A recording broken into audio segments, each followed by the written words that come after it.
예, 우리가 여호수아를 보고 있는데요. 여호수아는 총 24장으로 되어 있어요. 1장부터 4장까지는요. 주님의 말씀대로 주님께서 건너라 그러니까요. 들어가는 내용이고요. 또 5장부터 12장까지는요. 넘겨주겠다 말씀하신 그 주님의 말씀대로 그 약속의 땅 가나안 땅을 다 받는 내용이에요. 그러니까 차지하라. 그래서 다 차지하는 내용으로 기록되어 있고요. 13장부터 22장까지는 하나님께서 약속한 땅이니 이제 너희가 각자 다 그 땅을 나누고 그곳에서 누려라 말씀하시는 내용이에요. 그러니 23장과 24장은요. 하나님께서 약속하신 거 다 이루시고 그곳에서 참 쉼을 주시는 하나님 앞에 감사하며 이제 나와 내 집은 여호와만 섬기겠다. 너희는 누구를 섬기겠냐? 너희도 이스라엘 백성들아 하나님 여호와만 섬겨라. 그렇게 말씀하시는 내용으로 여호수아는 구성되어 있어요. 그래서 1장부터 4장, 5장부터 12장, 13장부터 22장, 23장부터 24장. 그런데 이것을 그냥 크게 나누면요. 앞에 전반부 12장은요. 하나님께서 약속하신 그 땅을요. 들어가서 차지하는 내용이고요. 뒤에 후반부는요. 차지한 땅을 나누는 내용이다. 이렇게 크게 생각하면 돼요.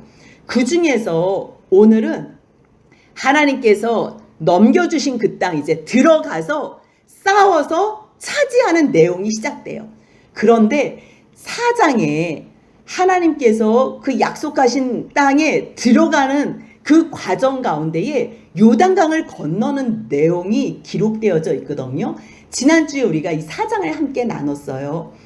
1절부터 24절까지 기록되어 있지만 그 중심부에는 하나님께서 가나안 땅에 왜 들이셨나?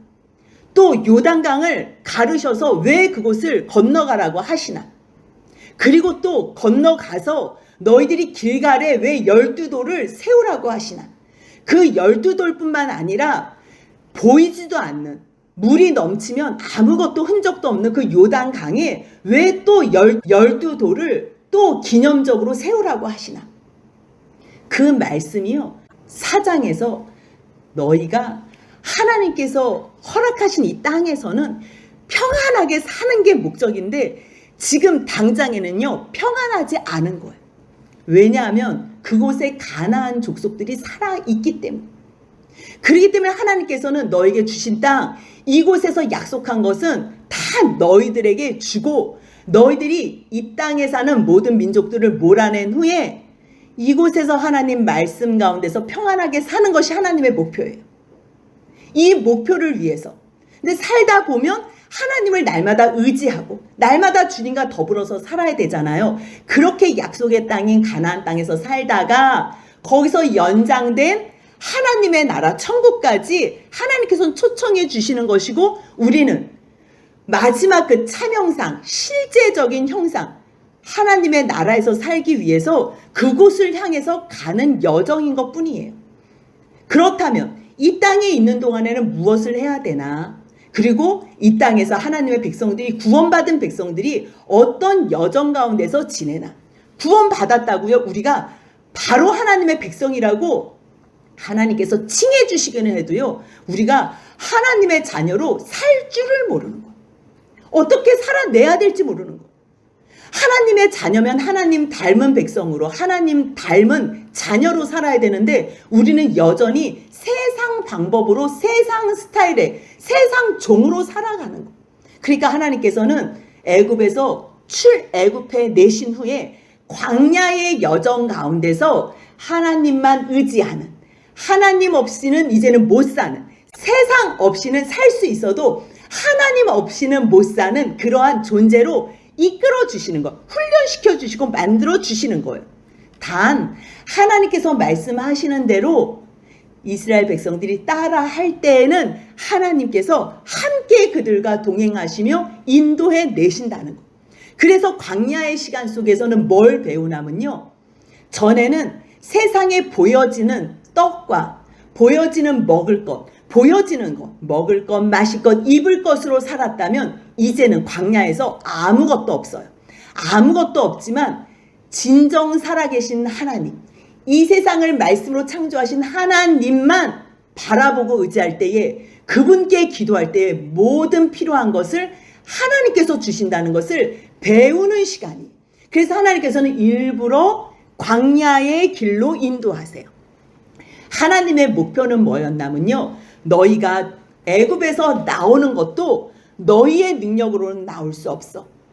그래서 10번째 재앙인 그 장자 재앙, 이 장자라는 거는 뭐냐면요, 대표성이 있는 거예요. 그 가족을 대표하는 거예요. 그런데 하나님께서는 애굽의 장자를 다 치심으로 말미암아 애굽을 치신다는 그러한 하나님의 의도가 들어가 있으신 거예요. 하나님께서 하실 계획 가운데에 내가 세상 사람들은 다 죽을 수밖에 없다는 것, 하지만 그 가운데서 내가 내 백성들을 구원해 낼 텐데 그들도 자기의 어떠한 힘과 능력으로는 살 수가 없어. 그래서 10번째 재앙을 넘어가기 위해서는요, 어린 양의 피를 문설주 위에다 바르고 임방에다 바르는 집, 그 집만 하나님께서 죽음의 천사를 넘어가게 하시겠다는 거예요. 모든 사람들이 다 죽을 수밖에 없어요. 애굽이라는 땅의 그 상징성은 뭐냐면요, 세상이고 죄악이고 죽음의 땅이라는 거예요. 그런데 그곳에서 하나님의 백성들을 하나님께서는 어떻게 건져주시고 어떻게 살려주시나? 오직 어린 양의 피로 살려주신다는 거예요. 오직 예수 그리스도 준비해 놓으신, 하나님의 유일한 의대신 예수 그리스도로 준비해 놓으신다는데, 우리를 구원해 주신다는데 그걸 누가 알아요? 그 하나님의 그 엄청난 크신 그 사랑과 뜻을 누가 알아요? 그래서 하나님께서는 계속적으로 예표로, 그림자로, 상징성으로 계속적으로 나타내시고 보여주시는 거예요. 그래서 너희들이 구원도 어린 양의 피로 구원받았어? 그렇다면 광야에서 너희가 사는 동안, 어차피 광야에서 인생의 광야하고도 같은 거지만 너희가 인생 속에서도, 광야 속에서도 너희의 힘으로는 살 수 없어. 그래서 하나님을 만나며 하나님의 말씀을 듣고 성막에서 하나님께서 말씀하실 때 그 말씀 듣고 말씀에 준해서 살면 너희들이 이 척박한 광야에도 능히 살 수 있어. 그래서 너희가 성막을 만들어라. 그래서 그 성막을 만들고서 준공한 다음에 1월 1일 날 준공했잖아요. 그런 후에 1월 14일 날 6월절을 지키라 그래요. 그렇다면 그것도요, 6월절도 어린 양 대신 그 예수 그리스도를 너희가 기억하라는 거예요. 처음부터 어느 누구도 예수 그리스도를 알 수 없어요.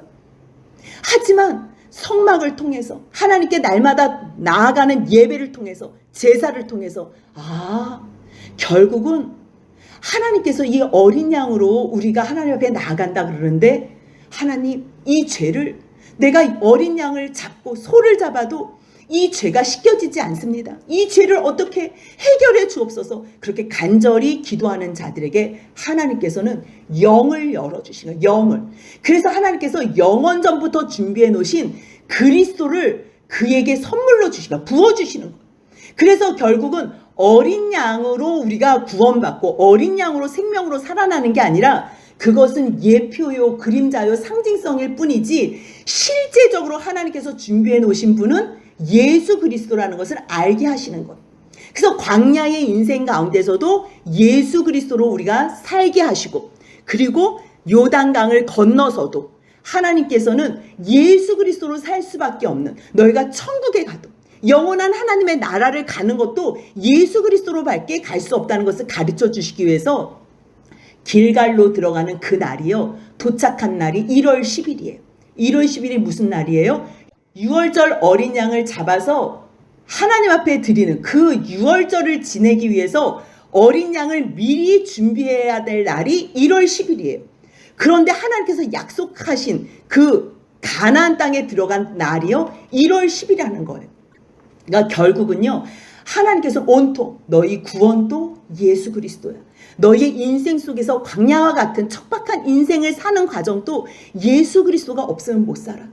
너희들이 죽음 이후에 하나님께서 약속하신 그 영원한 하나님의 나라에 들어가는 것도 예수 그리스도밖에 없어. 그래서요, 온통 6월절로 하나님께서는 예수 그리스도를 가르쳐 주시고 싶으셨어요.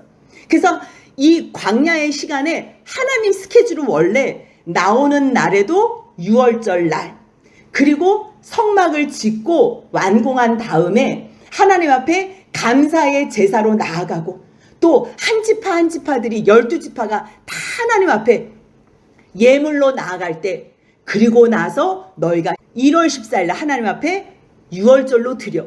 그러니까 인생 속에서도 유월절로 드려. 그리고 하나님께서는 어떤 계획이 있었냐면요.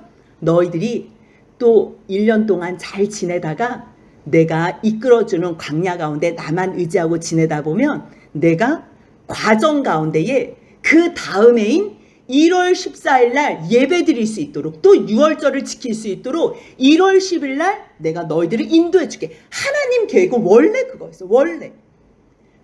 온통 6월절로 시작해서 6월절로 마치는 예수 그리스도로 시작해서 예수 그리스도로 영원히 하나님 앞에서 찬양하는 자로 만들기 원했어요. 그래서 4장에서는요. 길갈에다 돌을 세워라. 그리고 가나안에 들어와라. 또 길갈에서 하나님 앞에서 싸우려고 다 무장해라. 그래서 13절에 뭐라 그래요? 여호와 앞에서 건너가 싸우려고 사람들이 다 서 있는 거예요. 결국은 하나님께서 평안을 주시기로 약속한 그 땅에 이 세상에 죄악이 많다는 거예요. 이 세상의 죄악이 관영한 그곳에서 하나님의 말씀으로만 싸울 때에 너희들은 승리가 보장된다. 이것을 약속하신 거예요. 그래서 길갈에다가도 돌을 세우라는데요.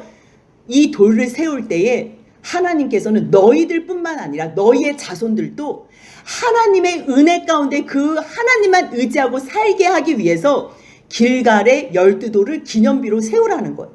그러면 후손들이 물어볼 거 아니에요. 아버지, 이 돌들이 뭐예요? 그렇게 물어볼 때에 너희들은 4장 22절 23절 한번 같이 읽어보겠습니다. 너희는 너희의 자손들에게 알게 하여 이르기를 이스라엘이 마른 땅을 밟고 이 요단을 건넜음이라. 너희 하나님 여호와께서 요단물을 너희 앞에서 마르게 하사 너희를 건너게 하신 것이 너희 하나님 여호와께서 우리 앞에 홍해를 말리시고 우리를 건너게 하심과 같았으니. 예.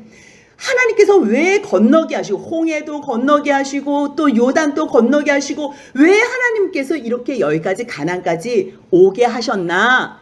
결론은 이곳에 있는 모든 죄악의 무리들을 다 진멸하고 그래서 하나님께서 하나님의 백성을 통해서 이 땅을 정결하게 하시고 거룩하게 하신다는 것을 온 모든 족속들이 다 듣게 한 다음에 여호와 구원의 하나님, 그 거룩한 하나님이 이 세상에서 가장 강하신 하나님이구나. 우리가 믿는 이 거짓신을 다 버리고 우리도 저 이스라엘 백성들이 믿는 여호와 하나님을 믿자. 이렇게 하게 하시기 위해서 하나님은 이스라엘 백성들을 가나안 땅에 들이셔서 싸우게 하신다는 거예요. 이 사람들은요.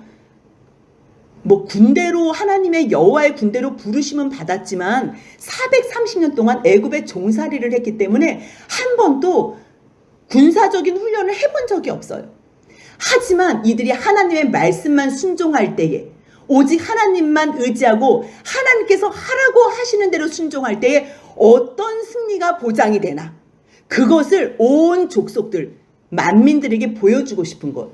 그래서요 24절 같이 한번 읽겠습니다. 이는 땅의 모든 백성에게 여호와의 손이 강하신 것을 알게 하며 너희가 너희의 하나님 여호와를 항상 경외하게 하려 하심이라 하라. 예, 하나님의 목적이 이거예요. 그래서 들어간 거예요. 그러니까 이제부터 이제 싸워야 되잖아요. 그러면 우리들이 딱 5장을 들어가서 뭘 기대하겠어요? 이제 군사 전력을 하나님께서 막 딱 지혜를 주시고 막 성령으로 충만하셔서 야 너희들 이렇게 싸우라 막 전쟁 전략을 가르쳐 줘야 될 것 같아요. 그런데요 5장 1절 보니까요 일단 상황이 어떤지를 가르쳐 줘요. 요단 서쪽에 아모리 사람의 모든 왕들과 해변의 가나안 사람의 모든 왕들이 여호와께서 요단물을 이스라엘 자손들 앞에서 말리시고 건너게 하셨음을 듣고요. 마음이 높고 이스라엘 자손들 때문에 다 정신이 잃었대요. 지금 싸워야 되는 이 상황 가운데에 대적자들의 상황이 어떤지 성경은 가르쳐주고 있는 거예요. 그런데 여기에 잠깐 서쪽의 아모리 사람들이라 그래요. 아니 지금 우리 요단 동편에 아모리 왕 시온 왕 죽였잖아요. 바산한 옥가 아모리 왕 시온을 죽였는데 거기서 죽였는데 여기 서쪽에 무슨 아모리 사람이 또 있어요? 우리가 이렇게 질문을 해야지. 맞아요. 근데 이 아모리 사람의 우리가 뜻을 배웠잖아요. 자기의 평판을 가장 중요하게 생각하는 사람들을 아모리 사람들이라 그래요. 그러니까 아모리 사람은요, 이 요단강 동편에만 있는 것도 아니고 서편에만 있는 것도 아니고 사실요, 세상 곳곳에 다 깔려서 사는 사람들이 아모리 사람이에요. 그러니까 아모리 사람의 그 뜻을 알아야지, 아, 오른쪽 요단 오른쪽에도 아모리 사람이 있었고 또 아모리 사람이 있었고 죽이다 보는데 또 가나안 사람들이 또 아모리 사람들이 계속 있다고 이야기하는 거는요, 늘 자기의 평판, 이 겉으로 보이는 평판을 가장 중요하게 생각하는 사람들, 하나님은 그 사람들을 하나님의 백성의 대적자로 생각하는 거예요. 만약 나의 존재가 내 평판을 위해서 평생을 살고 내 평판만을 위해서 살지요, 주님은요 그 사람을 대적자로 알고서 진멸하는 거예요. 그렇기 때문에 주님이 나를 죽이기 전에 내가 먼저 나를 진멸해야 돼요. 하나님, 내가 오직 나만을 생각하며 나의 평판만을 위해서 살았던 나의 인생이었습니다. 이제 나는 예수 그리스도의 십자가로 함께 죽게 하시고 오직 예수의 평판, 오직 예수의 의로만 내가 주님과 함께 동행하며 살게 하옵소서. 그렇게 나아갈 때에 주님 안에서 주님의 동역자로 이 땅에서 하나님께서 부탁하신 일을 잘 감당할 수 있는 것.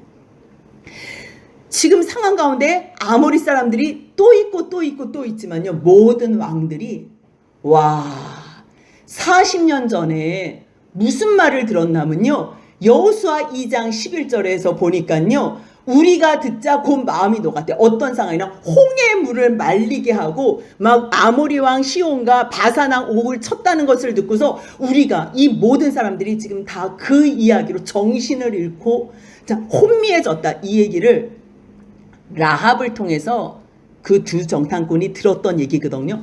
똑같은 상황이에요. 똑같은 상황. 그런데 그때 라합은 이러한 여호와 하나님을 알고서 뭐라고 찬양을 하고 고백했어요? 위로는 하늘에서도 아래로는 땅에서도 하나님이시라. 이와 같은 하나님이 없다고 고백했어요. 그래서 제발 살려달라고 이 정탐꾼들을 숨기잖아요. 근데 이 사람들도 똑같은 상황이에요. 이 소식을 듣고 간담이 다 녹았다니까요. 그러면 그 다음 반응이 어떻게 해야 돼요? 정말 상천하지에 하나님과 같은 분이 없다, 그렇게 해야 되는데요. 이 사람들은 정신만 잃을 뿐 어느 상황 가운데서도 주님을 믿지 않은 거예요. 그러한 상황 속에서 주님은 이제 전쟁 시작 이렇게 말씀하실 그때에, 그게 5장 2절이에요. 의외의 말씀을 명령하세요. 같이 읽겠습니다. 그때에 여호와께서 여호수아에게 이르시되 너는 부싯돌로 칼을 만들어 이스라엘 자손들에게 다시 할례를 행하라 하시매. 마취를 해서 할례를 해도 이게 쉽지 않은데 부싯돌로 칼을 만들어서 다시 할례를 행하래. 아니, 하나님 지금 정신이 있는 겁니까? 없는 겁니까?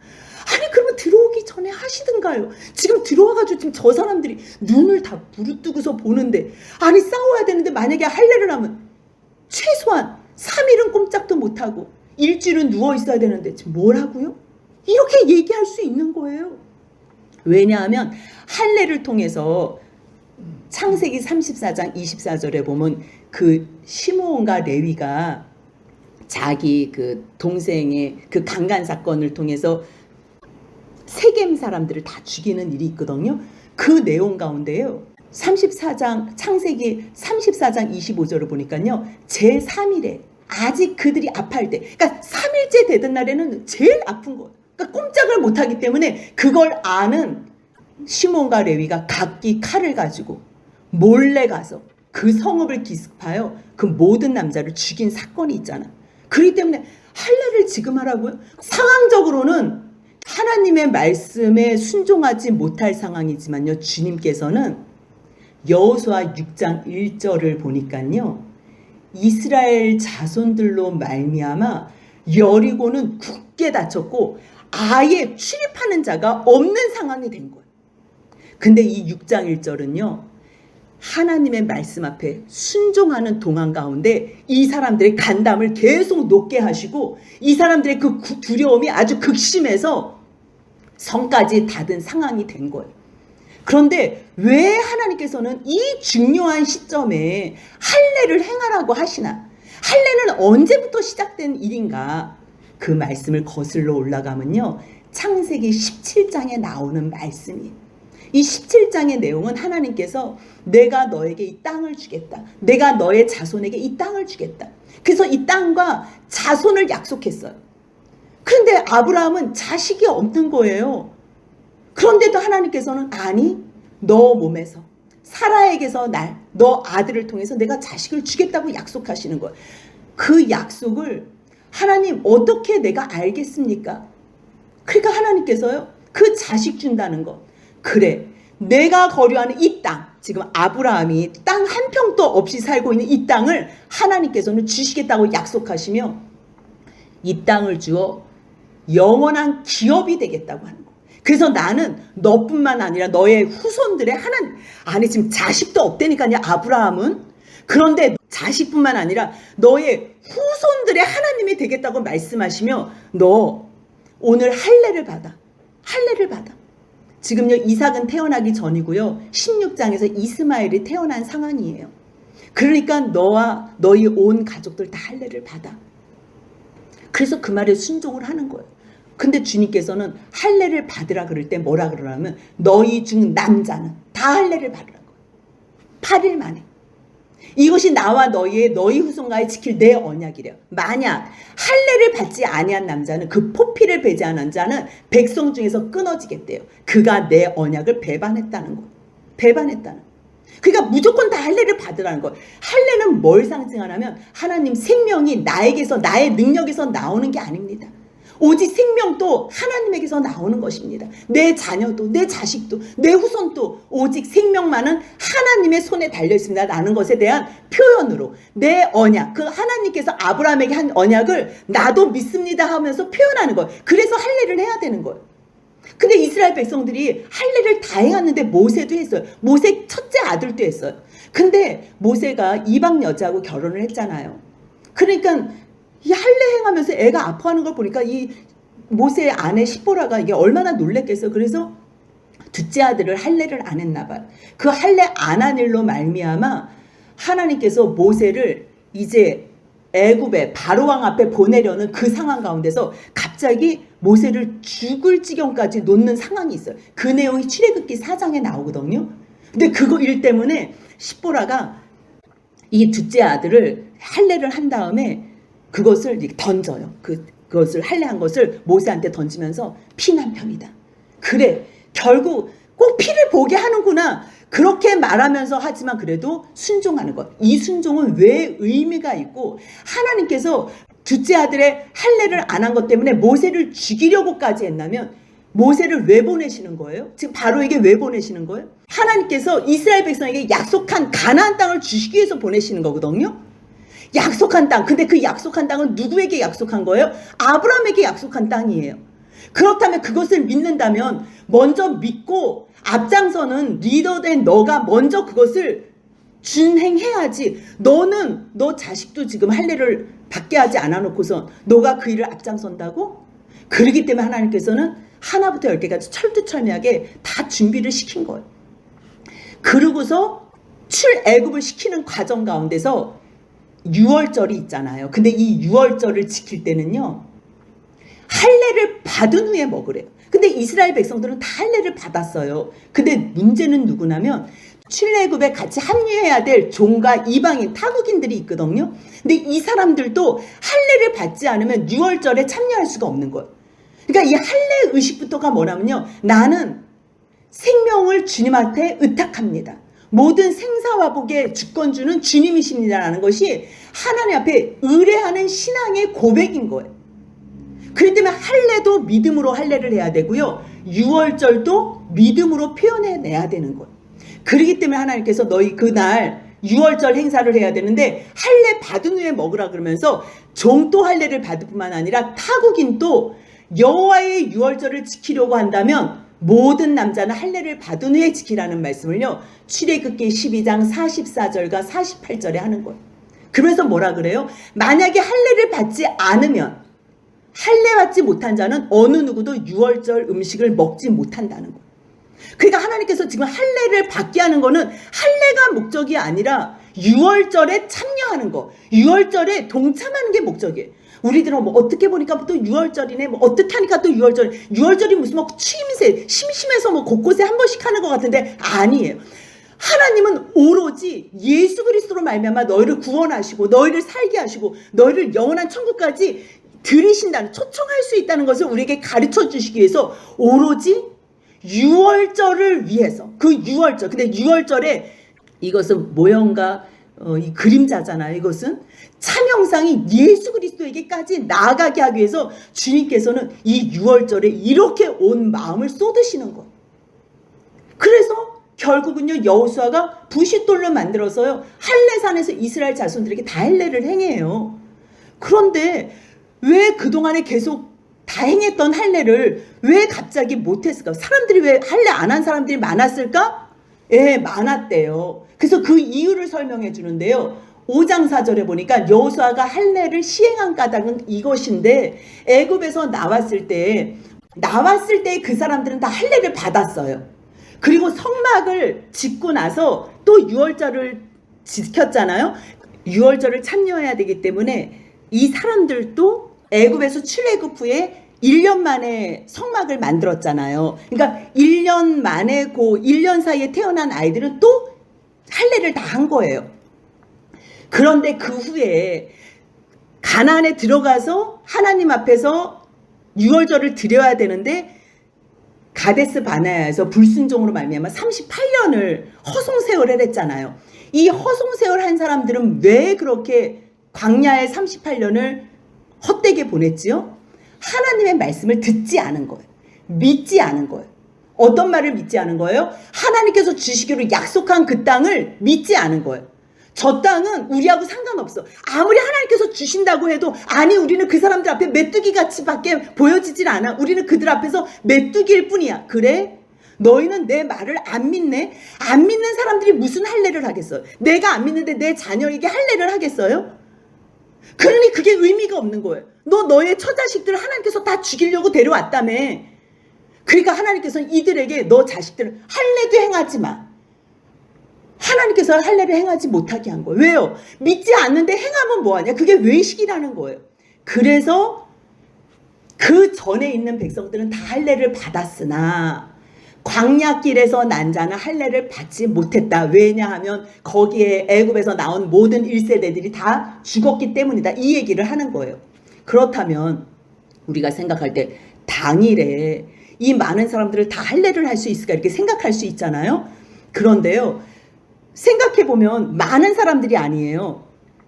20세 이상은 다 죽었죠. 여러분들 먼저 그거를 생각해야 돼요. 지금 요단강 건넌 사람들은 처음에 애굽에서 나왔을 때 20세 이상은 여호수아하고 갈렙 빼놓고는 다 죽은 거예요. 그러면 그 사람들이 1살부터 19살까지는 다 할례를 받은 거지요. 그치요? 다 받았잖아요. 다 받아. 왜? 이 사람들이 유월절을 지켜야 되기 때문에 다 받았잖아요. 그 다음에 지금 몇 년이 지났지요? 38년이 지났지요. 40년 동안 광야에서 헤맸으니까. 그러기 때문에 결국에는요, 39세부터 59세까지는요, 다 할례를 받은 사람이에요.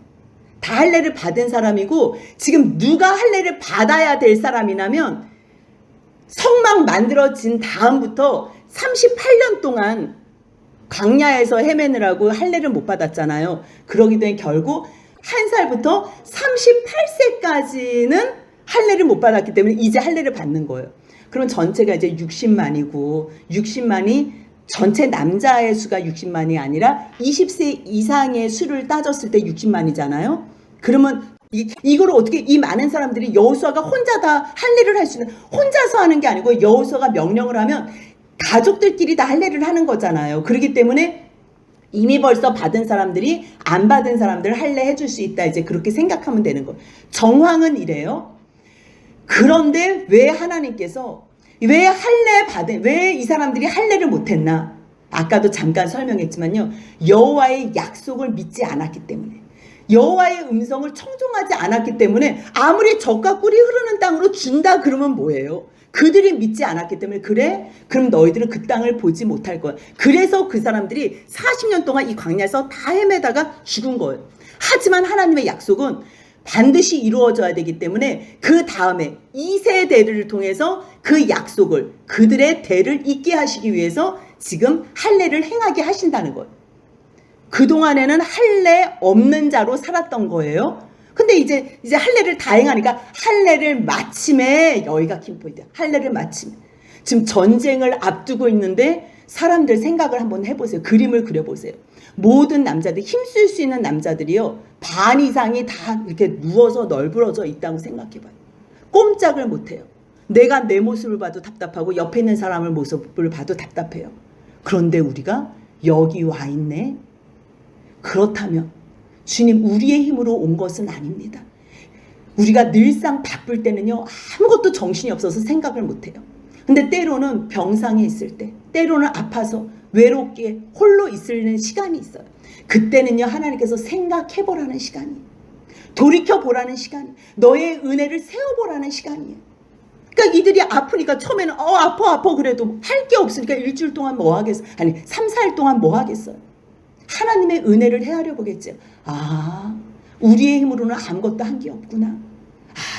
우리는 애굽에서 종로로 타던 사람이구나.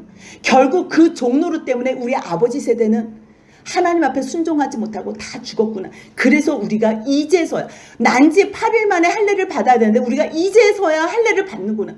얼마나 참으로 참담하겠어요, 이 모습이. 그러니까 하나님 앞에 회개하고 나아가니 주님이 그 회개를 받으시지요. 그래서요 5장 9절에서요 이곳 이름을 애굽의 수치를 너희에게서 떠났다 하셨다는 길갈이라는 이름을 주시는 거예요.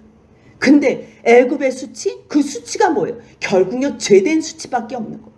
주님 앞에 불순종함으로 말미암아 아직도 할례를 받지 않아서 이제서야 겨우 할례를 받을 수밖에 없는 우리들의 처지. 그것을 회개하니 하나님께서 용서해 주시죠. 용서해 주시니까 그 애굽의 수치가 이제 완전히 다 굴러갔다는 거예요. 그래서 그 이름이 길갈인 거예요. 근데 그날 아파서 하나님 앞에 회개하고 주님께서 그곳 이름을 길갈이라고 명명하시는 그날 그곳에 진을 치고 또 그날 그 달에 1월 14일 그 달에 여리고 평지에서 6월절을 지켰다는 이게 은혜라는 거예요. 6월절을 뭐 할례를 행하고 뭐 열심히 오고 뭐 바빴지만요 주님께서는 너희들 결국에는 이 6월절 어린 양으로 말미암아 너희들이 구원도 시작됐고 과정도고 마무리하는 것도 아니 이곳에서 평안하게 사는 이 모든 것도 6월절 어린 양 대신 결국엔 참형상 예수 그리스도로 말미암아 이거 가르쳐 주시고 싶은 거예요. 그래서 결국 1월 14일 그 중요한 특별한 날 맞춰서 6월절을 지키는 거예요. 6월절을. 근데요 하나님께서 이제 6월절을 지키니까 이것이 온전하게 하나님께서 주시는 복을 다 누리게 된 거잖아요. 그러니 그 다음 날에 6월절뿐만 아니라 너희가 여기에 있는 모든 풍성한 소산물도 다 먹어. 이 소산물은 하나님께서 언제부터 준비해 놓으신 거예요? 태초부터 준비해 놓으신 거예요. 태초부터. 그리고 가나안 족속들을 통해서 이들의 수고를 통해서 특별하게 더 자기 백성들을 먹이기 위해서 더 풍성한 곡식으로 준비해 놓은 거예요. 준비해 놓은 곡식이 있으니 만나가 더 필요하겠어요? 필요 없겠어요? 이제는 만나가 더 필요 없어요. 이제까지 있었던 만나 하나님께서는 6월절 그 다음날에 소산물을 먹되 무교병과 볶은 곡식을 먹는 거예요. 소산물 먹으니까 이제 만나가 필요가 없잖아요. 만나가 필요 없으니까요 12절 같이 읽겠습니다. 또 그 땅에 소산물을 먹은 다음 날에 만나가 그쳤으니 이스라엘 사람들이 다시는 만나를 얻지 못하였고 그의 가나안 땅에 소출을 먹었더라. 하나님께서 주시는 은혜는요 그때마다 가장 필요하고 가장 좋은 것으로 주세요. 이제는 더 좋은 게 있어요. 더 좋은 게 하나님께서 창조 때부터 준비해 놓고 아니 작년에 이들을 먹이기 위해서 더 풍성한 것으로 준비해 놓은 이 많은 소출들 이것으로 하나님께서는 만나의 기적 이상의 기적으로 먹이시는 거예요. 만나도 귀하지만요 여러분들 잠깐 없던 게 나타난 게 그게 기적같이 보여요? 원래 없었던 이 세상에 하나님께서 우리를 만드시고 이 수천 년 동안 하나님께서 인도하시며 오늘 또 우리를 생명으로 이끌어 주시는 이게 순간순간 보이는 기적보다 더 큰 기적이에요.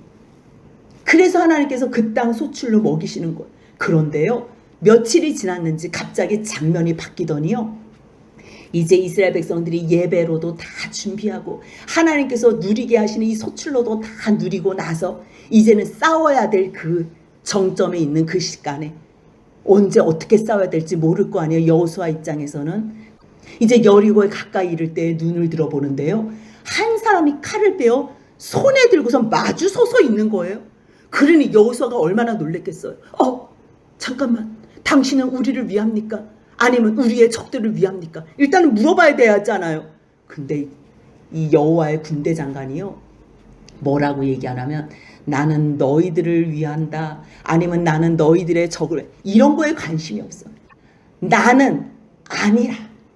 우리를 위합니까? 우리의 적을 위합니까? 이런 거에 관심이 없는 거야. 아니라 나는 여호와의 군대 장관이라는 거예요. 여호와의 군대 장관. 이 여호와의 군대 장관이 천사의 모습으로 오셨는지 아니면 이위 되신 하나님의 모습으로 오셨는지 어떠한 형상으로 오셨는지는 몰라요. 그런데요, 이분께서 뭐라고 말씀하시냐면요, 여호수아에게 내 발에서 신을 벗으라, 내가 선 곳은 거룩하니라 하니. 그래서 여호수아가 바로 벗어요. 그런데 내 발에서 신을 벗으라, 내가 선 곳은 거룩하니, 어디서 많이 듣던 말씀이지요? 모세를 불렀을 때 그 호렙산에서. 출애굽기 3장 5절 같이 한번 읽겠습니다. 하나님이 이르시되 이리로 가까이 오지 말라, 내가 선 곳은 거룩한 땅이니 내 발에서 신을 벗어. 하나님께서 말씀하셨어요. 근데 하나님께서 말씀하신 것을 군대 장관이 이곳에 오셔서 여호수아에게 찾아오셔서 말씀하시는 거. 그렇다면 그분은 누구예요? 보이시는 하나님. 세상에 일이 되시는 하나님은 누구도 못 봐요. 왜냐하면 그분은 거룩하시기 때문에 보는 즉시 죽어요. 그렇다면 구약에서도 손님으로, 아브라함이 손님으로 대접하다가 여호와를 만났고 많은 사람들이 보이는 여호와 하나님을 많이 만났어요. 그렇다면 그 보이는 하나님, 봐도 죽지 않았던 하나님은 몇 위 하나님이 되신다고 생각하면 되는 거예요? 2위 하나님. 그러면 성자, 이 땅에 예수 그리스도의 모습으로 오시기 전에 그분이 그때도 살아계셨잖아요. 그분이 형상을 입고서 나는 여호와의 군대 장관이라. 왜 요즘 우리가 새벽 기도를 보잖아요. 다윗의 군대 장관이 요압이잖아요. 때로는 아마사도 세우고 아비새도 세우지만 그래도 군대 장관이 요압이에요. 그 군대 장관이라는 의미는 뭐냐면요, 다윗을 위하여, 다윗을 대신하여 싸운다는 거예요. 근데 이 땅에 군대 장관도 그렇게 많이 생각하면서 세우는데 여호와의 군대 장관이라면 이분은 누구를 위해서 싸우시는 분이에요? 오직 여호와만을 위해서 싸우시는 분. 그렇기 때문에 여호와의 군대 장관하고 같이 싸우려면 우리의 편입니까? 적의 편입니까? 그걸 묻는 게 아니고요. 내가 여호와의 편에 있으면 되는 거예요. 그러면 여호와의 군대 장관이 나와 함께 여호와를 위해서 싸우게 되는 거예요. 그러니까 여호와의 군대 장관이다. 그러니까 이 질문하고 답이 완전히 동문서답이지만 그 답이 얼마나 엄중한 말씀인지 아는 여호수아가요, 바로 얼굴을 땅에 대고 엎드려 절하는 거예요. 내 주여, 종에게 무슨 말씀을 하시나이까? 그러니까요, 싸우기 전에 너가 알아야 될 것은 그곳은 성지야, 이 얘기를 하는 거예요. 너 발에 신을 벗어. 그곳은 거룩한 곳이야. 하나님께서 우리를 각각의 자리에 다 세우셨어요. 우리는 무엇을 하면 거룩한지 알아요. 예, 거룩이라는 단어는요, 이 세상의 어떤 것과 상관없는 단어예요. 오직 하나님의 말씀 가운데 하나님께서 세워두신 곳에 있을 때 우리는 거룩한 주님의 사람이 되고 그곳에서 주님을 위해서 어떠한 일도 할 수 있는 사람이 돼요. 요단을 넘고 길갈에 와서 이제는 가나안 사람들과 싸워야 된다고 생각해요. 우리도 이 땅의 죄된 가운데 살다가 이제 예수 그리스도로 말미암아 구원받고 오직 하나님만 의지할 뿐이라는 걸 알고 나서는요, 주님을 위해서 일하고 싶어요. 이 주님을 위해서 일할 때요, 우리에게 바로 평안이 준비되어 있지는 않아요. 먼저 내 속에 있는 죄와 싸워서 모든 악을 물리쳐서 먼저 내 마음을 평안하게 해야 돼요. 그 다음에 죄로 죽어가는 주님의 사람들, 하지만 이 사람들이 하나님 안에서 다시 소생케 돼야 되기 때문에 이들 속에 거하는 사단의 무리들과 하나님을 대적하는 무리들과 싸우는 일을 함께 해야 되는 거. 그것을 싸워서 이길 때 이 싸움은요 예수 그리스도께서 다 승리하시고 끝낸 싸움이에요. 그래서 하나님의 말씀과 명령대로 순종만 하면 그 다음에는요 싸워서 이기는 거는 그냥 저절로 되어지는 일이에요. 그렇기 때문에 하나님께서 우리를 세워주신 그곳은 거룩한 곳이라는 거 알며 늘 주님 말씀 앞에서 순종하여 예수님께서 승리해 놓으신 그 복을 우리도 순종함으로 승리의 복을 누리는 저와 여러분들의 남은 복된 삶이 되시길 주님의 이름으로 소원합니다. 아멘.